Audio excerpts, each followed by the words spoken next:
சமையலறை சேனலை சப்ஸ்கிரைப் பண்ணாதவங்க இப்போவே சப்ஸ்கிரைப் பண்ணிவிடுங்க.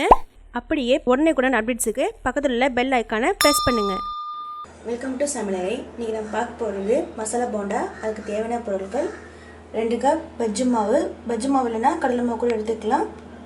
அப்புறம் ஒரு வெங்காயம் சின்ன சின்ன கட் பண்ணி வச்சுருக்கிறேன். ஒரு பச்சை மிளகா அதையும் சின்ன சின்ன கட் பண்ணி வச்சுருக்கிறேன். காற்று கட் பண்ணி சேர்த்துங்க.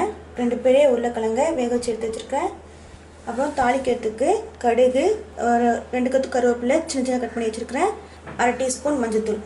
இப்போ வாங்க நம்ம மசாலா செய்ய ஆரம்பிச்சிடலாம். இப்போ நம்ம அடுப்பில் கடாயை வச்சுட்டு அடுப்பத்தை வச்சுக்கலாம். இப்போது கடாய் நல்லா சூடாகணும். இந்த தாளிக்கிறதுக்கு தேவையான எண்ணெய் விட்டுக்கலாம்.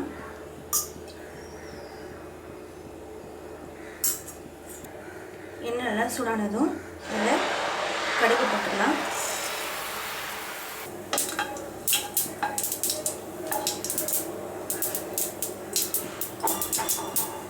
கடுகு நல்லா பொரிஞ்சதும் இதில் கட் பண்ணி வச்சுக்கிறேன்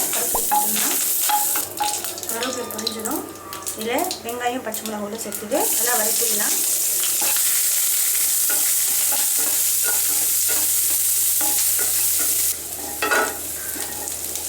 வெங்காயம் நல்லா செவந்துச்சு. இப்போ இதில் நம்ம வேக வச்சு உருளைக்கிழங்க நல்லா மசித்து எடுத்து வச்சுருக்கேன். எந்த இதை கட்டியும் இல்லாமல் நல்லா மாவும் மசித்து எடுத்து வச்சிங்க. அப்புறம் நம்ம உருண்டை பிடிக்கும்போது எந்த வித விரிசல் இல்லாமல் நல்லா அழகாக உருண்டை.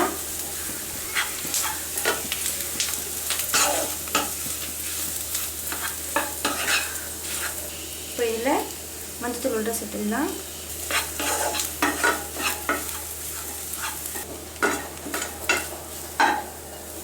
இப்போ இதில் கடைசியாக தேவையான உப்பு சேர்த்துக்கலாம். உப்பு சேர்த்து நல்லா மிக்ஸ் பண்ணி விட்டுருங்க. பஜ்ஜி மாலை நீங்கள் செய்ய போகிறீங்கன்னா ஏற்கனவே பஜ்ஜி மாலை உப்பு இருக்கும், அதுக்கு தகுந்த மாதிரி நீங்கள் போட்டுங்க. அவ்வளோதான். இப்போ மசாலா ரெடி ஆகிடுச்சு. இப்போ அடுப்பு ஆஃப் பண்ணிவிட்டு ஆற வச்சுட்டு சின்ன சின்ன உருண்டையை நம்ம பிடிச்சிக்கலாம். அடுப்பு ஆஃப் பண்ணிடலாம்.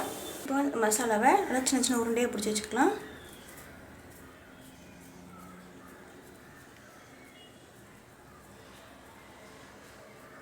இதேமாரி பிடிச்சி வச்சுங்க.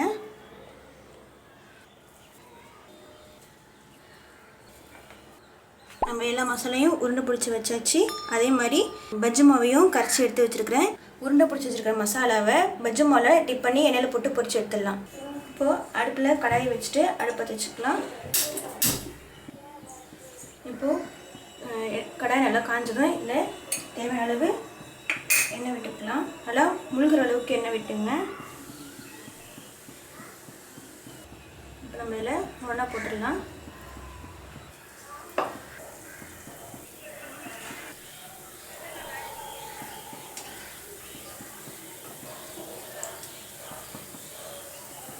நல்லா கோல்டன் ப்ரௌன் வர வரைக்கும் நல்லா வேக விடுங்க. அதை அவ்வளோதான். இது நல்லா ரெடி ஆகிடுச்சு. நம்ம எடுத்து வெளில வச்சிடலாம். சுவையான மசாலா போண்டா ரெடி ஆகிடுச்சு. இதுக்கு சைடிஷாக தேங்காய் சட்னி ரொம்ப அருமையாக இருக்கும். இந்த டிஷ்ஷை வீட்டில் கண்டிப்பாக ட்ரை பண்ணி பாருங்கள். இது எப்படி வந்திருக்குங்கிறதே எங்களுக்கு கமெண்ட் பண்ணுங்கள்.